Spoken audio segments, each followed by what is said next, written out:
নমস্কাৰ বন্ধু বান্ধৱীসকল অসম চৰকাৰে অনুষ্ঠিত কৰিবলগীয়া এডিআৰ পৰীক্ষাৰ বাবে যি সিলেবাস ধৰি দিছে সেইখিনি আমি আজি এই ভিডিঅ'ত ডিসকাস কৰিব ওলাইছোঁ আৰু আমি প্ৰথমতে ডিসকাস কৰিব ওলাইছোঁ গ্ৰেড 3 হাই স্কুল লেভেলৰ যি আমাৰ ড্ৰাইভাৰ পোষ্ট আছে তাৰ বাবে যিখিনি সিলেবাস চৰকাৰে ধৰি দিছে সেইখিনি আমি ডিসকাস কৰিম ইয়াতে সো ইয়াতে সিলেবাসত প্ৰথমতে সোশ্যাল স্টাডিজ আছে সোশ্যাল স্টাডিজৰ আহিব 20 নম্বৰ আৰু সোশ্যাল স্টাডিজৰ কাৰণে আপোনালোকে ক্লাস 6 ৰ পৰা ক্লাস 10 লৈকে যিখিনি সোশ্যাল সায়েন্সৰ যিখিনি কিতাপ আছে আমাৰ সেবা লেভেলৰ সেইখিনি চালেও হ'ব আৰু বেছি ইমান টাফ নাই ধৰক মানে যিখিনি বেসিক বস্তু আমি সেইখিনি জানিব লাগিব ইয়াতে আৰু জেনাৰেল নলেজত আহিব 30 নম্বৰ আৰু ইয়াতে জেনাৰেল নলেজৰ কোনো সীমা নাই তথাপিও অসমৰ ওপৰত বেছি ফোকাস কৰাটো ভাল যেটো মানে অসমৰ ওপৰত বেছি কোৱেশ্চন আহি আছে বিগত সময়ছোৱাত আৰু ইয়াতে জেনাৰেল নলেজত আপোনালোকে চাব পাৰে আসাম পলিটি বা আসাম ইকোনমি বা আসামিজ হিষ্টৰী চাব পাৰে বা আসাম জিওগ্ৰাফি চাব পাৰে ইয়াতে আৰু ইণ্ডিয়াৰো কিছু বস্তু আপোনাৰ চালে ভাল বেছি বস্তুখিনি যিখিনি আছে আমাৰ বা কনস্টিটিউচনৰ যিখিনি বস্তু আছে বা ইণ্ডিয়ান হিষ্টৰী যিখিনি আছে অলপ বা পলিটি যিখিনি আছে জিওগ্ৰাফি যিখিনি বেসিক বস্তু আছে সেইখিনি চাব পাৰে ইয়াতে আৰু পিছৰ পাৰ্টটো আছে আপোনাৰ logical reasoning and mental ability logical ৰিজনিঙত আমাৰ 20 নম্বৰ আহিব আৰু লজিক্যাল ৰিজনিঙত আপোনালোকে ভিতৰত coding decoding sitting arrangement ranking blood relation time and work এইখিনি বস্তু চাব পাৰে ভালকৈ আৰু আছে বাকি জেনাৰেল ইংলিছত আহিব 30 নম্বৰ যেটা এটা হিউজ এটা পাৰ্ট বুলি ক'ব লাগিব জেনাৰেল ইংলিছত আপোনালোকে তথাপিও বেসিকখিনি আপোনালোকে চোৱাটো ভাল সকলোৰে নেৰেশ্যন ভয়েস চেঞ্জ বা প্ৰিপজিশন এইখিনি বস্তু এন্টোনিম সিনোনিমছ আহিব আপোনালোকৰ কম্প্ৰিহেনশন আহিব পাৰে গটে এই বস্তুখিনি অলপ প্ৰেক্টিস কৰিব আটাই আৰু জেনাৰেল ম্যাথছত আহিব 30 নম্বৰ এটা বহুত ডাঙৰ পাৰ্ট 30 নম্বৰ মানে আৰু ম্যাথছৰ ভিতৰত আপোনালোকে ধৰক যিখিনি আমাৰ ম্যাথছ আছে সিম্পলিফিকেশনৰ পৰা আদি কৰি প্ৰফিট এণ্ড লছ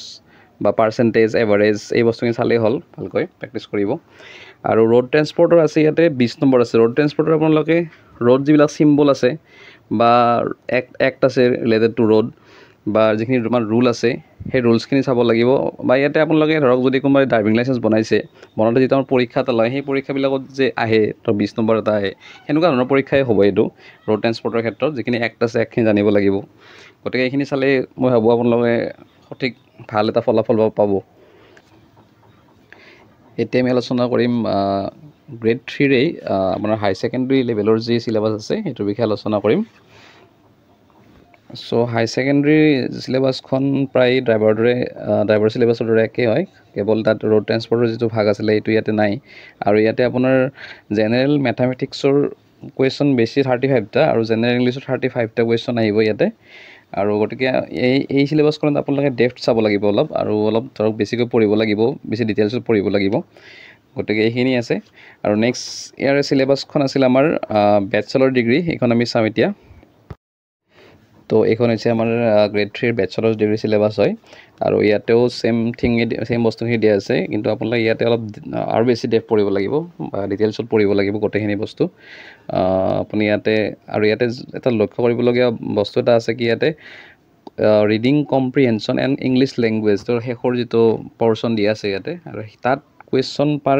মাৰ্কস পাৰ কোৱেশ্চনছ থাকিব 2 কৈ তাৰমানে ইয়াতে এটা কোৱেশ্চনত 2 নম্বৰকৈ থাকিব যদি ইয়াতে আপুনি ধৰক যদি ফুলকৈ এটেম্প কৰে গতিকে আপোনাৰ 0.5 মাইনাস হ'ব গতিকে এইটো পৰ্চন আপুনি যেতিয়া কৰিব যাব এটেম্প কৰিব যাব সদায় সাৱধান হোৱাটো ভাল কাৰণ আপুনি যদি ইয়াতে ফুল কৰে তেতিয়ালে আপোনাৰ -5 যাব এটা কোৱেশ্চন গতিকে আপুনি যিখিনি জানে হেতু কৰাটোই বেটাৰ এই পৰ্চনটোত যিখিনি আপুনি পুৰা ফুললি কনফিডেন্ট যে এটো হয় তেতিয়া আপুনি এটো কৰিব আদাৰৱাইজ এটো বেছি নকৰাটোই ভাল যদি নাজানে আৰু বাকি বিলাকৰ কোৱেশ্চনত সবতে 1 কৈ থাকিব আৰু ইয়াতে আপোনাৰ জেনাৰেল ইংলিশ বুলি এটা বেলেগ এটা পাৰ্ট এটা আছে আৰু এইটো লাষ্টৰটো আমি কলোৱে ৰিডিং কম্প্ৰিহেনশন এণ্ড ইংলিশ ল্যাঙ্গুৱেজ আছে গতিকে আপোনালোকে ৰিডিং কম্প্ৰিহেনশন এণ্ড ইংলিশ ল্যাঙ্গুৱেজত আপোনালোকে চাব পাৰে নিয়াৰেষ্ট মিনিং আহিব পাৰে এন্টোনিমছ আহিব পাৰে সিনোনিমছ আহিব পাৰে ইয়াতে আৰু এটা শব্দত প্ৰকাশ কৰা আহে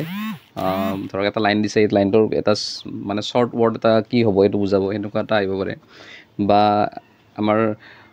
সেন্টেন্স এৰৰ আহিব পাৰে এটা ধৰক এটা সেন্টেন্স দিব আপোনাক 4টা ভাগ কৰি দিব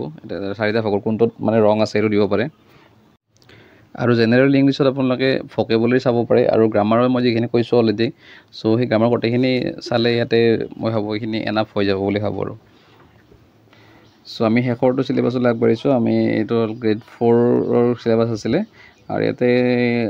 আপোনাৰ ছ'চিয়েল ষ্টাডিজটো আপুনি ক্লাছ 10লৈকে পঢ়িব ইয়াতে কিন্তু মেথছটো আপুনি ক্লাছ 8লৈকে চালেও হ'ব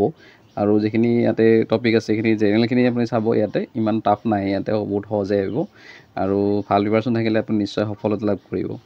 আজিৰ ভিডিঅ'টো এইখিনিয়ে আৰু যদি কিবা আপোনালোকৰ জানিব লগা থাকে তেন্তে কমেণ্ট কৰিব ধন্যবাদ